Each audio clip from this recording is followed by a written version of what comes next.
Hey everybody. Welcome to Riven. We get to play the second one now. This was released in 1997, I believe, around Halloween of 1997, and in between release of Mist and the release of Riven, there were three novels that came out in 95, 96, and 97, and they were called the Book of Atris, the Book of Tiana, and the Book of Denis, and they're all really good. If you're only going to read one of them, if you're at all interested in the sort of story surrounding all these games, I recommend you read the Book of Atris, because that is basically the direct backstory of the games. It's everything that happens leading up to the events of Mist, and you don't have to play it before playing Riven, but it's good to know some of the stuff that happens in it because it gives a lot of context to the stuff that is happening in Riven. Um, I've got a text file here with sort of a quickie Cliff's Notes version of what happens in that book. And I'm going to give you a quick sort of meandering, waffling rundown of how that goes. If you're not interested, feel free to skip ahead. I'm not starting the episode timer until I'm done with this. And if I'm clever enough to remember to do so, I'll put a time code in the description below the video. But let me give you the rundown of what happens in the Book of Atris as best as I remember it. This might not be 100% accurate, but it's going to be close enough for government work. So, you all remember Atris from Mist. We met him at the end of Mist. He's the father of Cirrus and Achenar, who wrote all these weird and amazing books on this island that we discovered. The Book of Atris starts out with him. He's a kid. I want to say he was like early teens, maybe like 13, 14 when we first meet him. Throughout the story, he ages. There's a lot of like time jumps, and I think he's like 18 or early 20s by the end. But starts out, he's a young kid. He's living in New Mexico, like actual Earth, New Mexico, not some weird alternate reality New Mexico, with his grandmother, whose name is Anna, and they live out in the middle of the desert in this sort of rocky cleft in the ground that provides a lot of natural shade, and like they have a well and some little gardens. They're protected from the desert heat and all, and they, during the two rainy days that the New Mexico desert gets during the year, they gather a lot of water and so on. And Anna does makes like crafts, natural paintings, natural handicrafts and paintings and so on that they trade with passing traders, which I guess are not really a thing anymore. Like trade caravans aren't a thing anymore, so I'm not sure. I'm not sure what year this is supposed to take place, but anyway, so Atris is largely homeschooled by Anna and also self-taught. Anna keeps a lot of educational books and texts around so that Atris can learn. And he's super interested in science, and he does all his own experiments, and generally grows up learning about how amazing and powerful science can be, but also like how dangerous it can be if misused. There's a sequence where Atreus accidentally kills his cat because an experimental fertilizer he's working on has turns out to have toxic properties, but it's real sad. But anyway, I'm trying not to go into too much detail because this will take an hour if I give you every note. But eventually, Atris ages. He becomes, I don't know, probably around 16 years old. His father shows up, just walks out of the desert and reveals himself. This guy named Gen, and He's described in the books as sort of stern, sharp-faced. I always kind of pictured him as looking like Peter Cushing, like Grand Moff Tarkin from Star Wars. And in the when we eventually meet him in the game, you'll see he does kind of look like that. But he's very stern man, wearing like these dark goggles to protect him from the desert sunlight, and he says that it's time for his son Atris to finally claim his birthright. And Anna, who is Gen's mother, is not super enthused about this, but she reluctantly agrees. And Atris sets off into the desert with Gen, and Gen takes him to a this hidden cave off in the desert. And in the back of the cave, there's like this secret passage that leads to this huge complex maze of tunnels that Gen has to find his way through with like this hand-drawn map that he's got. And it eventually leads to this huge spiral staircase that just goes down, down, down, down, down, like forever down into the ground, and eventually meets this huge underground cavern. That the main feature of it is this massive underground lake that has this sort of a bioluminescent algae in it that glows orange on a regular cycle, so it has like a day-night cycle down there. And in the middle of this giant lake is this huge island with this huge ancient ruined city on it. And this is, again, reveals the ancient city of the Denis. And I don't remember if the city was also called Denis. I think the city and the people and the culture generally are all called Denis. I might be wrong about that, but that's how I remember it. And Gen reveals to Atris that the two of them are the last of the Denis people. Um, Anna is not. She's like a native, well, Earth person. It's not. I don't think it's ever made clear whether or not the Denis are from elsewhere. But Anna is not of Denis blood. Gen and Atris are the last two people, as far as anyone knows, that are. Is the upshot of that. And the Denis art is what the Denis people like founded their entire society on, was that they had this power, this art, to write books that they called descriptive books, that using their ancient like language, sort of akin to a programming language, they were able to write these books describing a world, literally from the ground up, because you have to start with like the fundamental details of the geography, or rather geology of a world, like establishing all the basic fundamental rules of this world and how the land masses works and the physical laws and everything, and then up from there you describing the nature and weather patterns and just all the way up from basic geology all the way up to like man-made structures at the top of the totem pole and so on.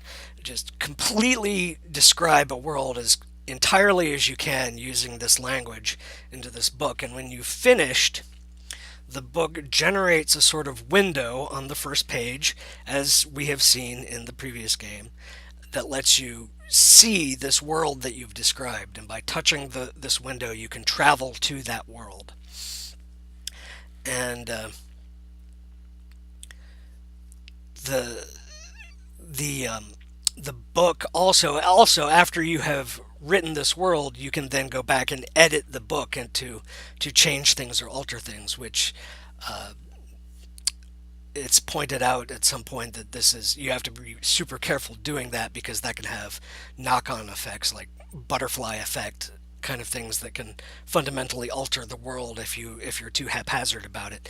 But anyway, uh, the art to create these linking books, or these descriptive books that let you travel to this other age, but you also have to have a linking book, which is sort of like a Cliff's Notes version of the descriptive book that lets you travel to that age also, but the linking book can't be edited the way the original descriptive book can.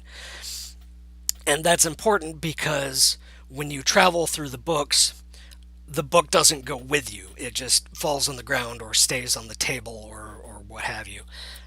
And so it's hammered into Atris and the reader that when you travel, you have to have a linking book with you when you go, because otherwise you won't be able to get back.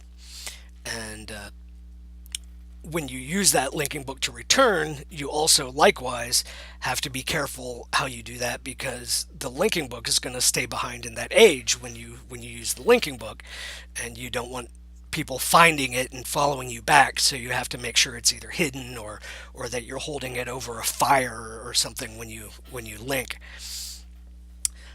But anyway, the ability to craft these books and travel to these worlds is what the Denis culture was based on, and they used these ages to gather resources. There were farming ages and mining ages. There were housing ages. There were vacation ages and laboratory ages, and just anything you could possibly think of to do with this power.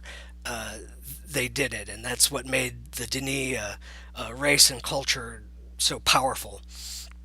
Until the great cataclysm that destroyed them all, which this first book does not really go into. That's basically what the second book is about. Um, but do I need to say anything else about that? No, so that's the setup, right? So Gen and Atris have arrived at the ruins of this ancient city, and they start scavenging the city for the special paper and the blank books and the special inks that they need.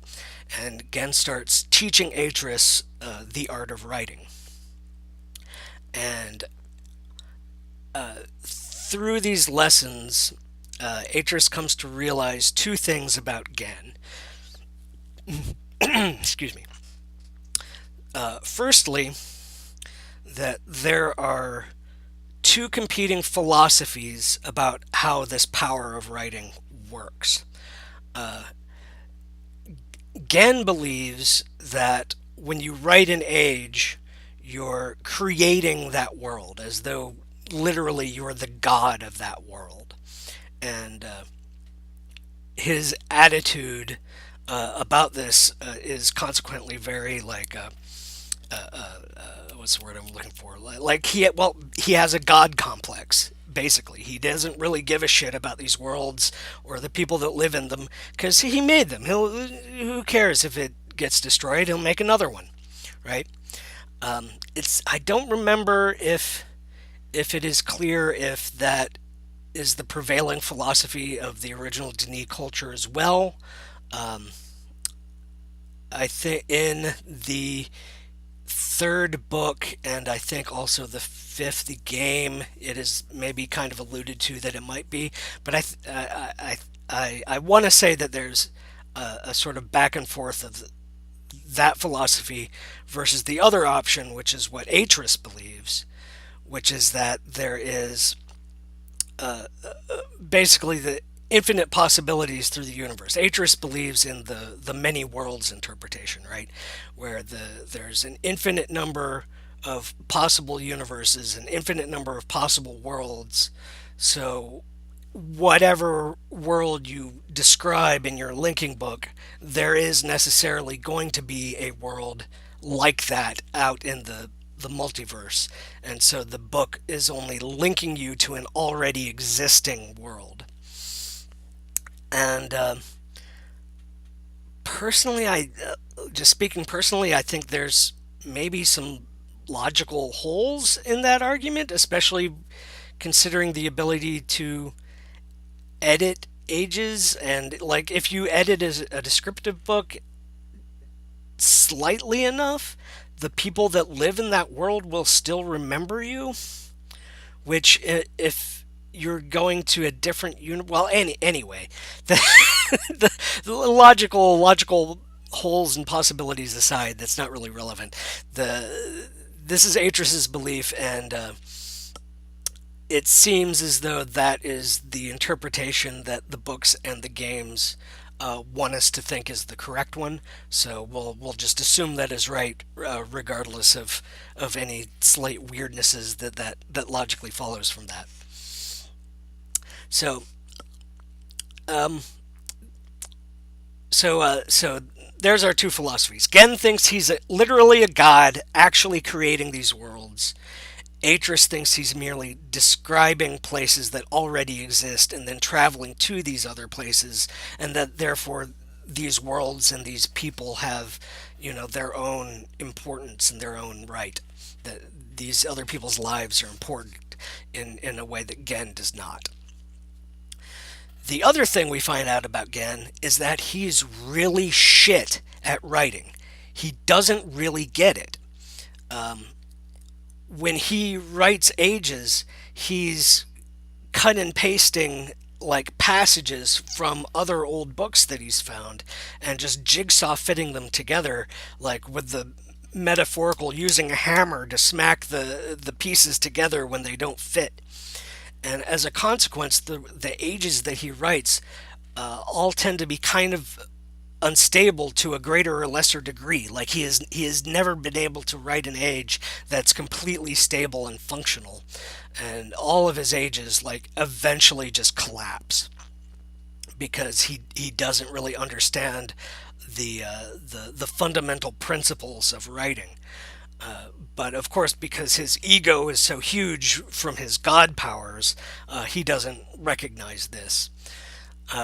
But Atris, upon realizing this, resolves that he's going to learn how to do it properly, and he starts spending his time like reading and researching these books in his off time, like kind of behind Gen's back, trying to learn this stuff the proper way. And after some time passes, I want to say possibly years pass, because at the end part of the book, I think Atris has got to be at least 18, 19, possibly early 20s. Um, Gan eventually decides that he's taught Atris everything he knows. He's gonna give him a proper blank descriptive book, and he says, "All right, final exam. Write your own age." And Atris writes his first age, and it's very straightforward and simple. It's like a there's like a grassy hill and some nice blue flowers and woods in the distance, I think, and it's a very straightforward, just sort of nice, calm, pastoral kind of place. Not very complicated, but importantly, it's totally stable. It's absolutely stable and functional. And Gen is, at first, he's suitably impressed. It's like, hey, this is, it's not very interesting, but it looks all right. And he flips back open to the start of the linking book, or start of the descriptive book, after they come back from this age, and starts reading the code, so to speak. And he's like, well, wait a minute, I didn't teach you any of these phrases. I don't even know any of these phrases. What books did you get these phrases out of? And Atris is forced to admit that he's been instead of cut and pasting, he's been learning the fundamentals of the language from the ground up. And this super pisses Gen off. And Gen locks Atris in there's like a little prison island off the coast of Denis, that, according to my notes, is called Kavir. Basically, just like this stone prison room, and that he locks Atris in with nothing but the descriptive book for Gen's fifth age, which is called Riven, and a linking book back to the prison cell. And Gen says, "If you think you're such hot shit, let's see you fix my fifth age."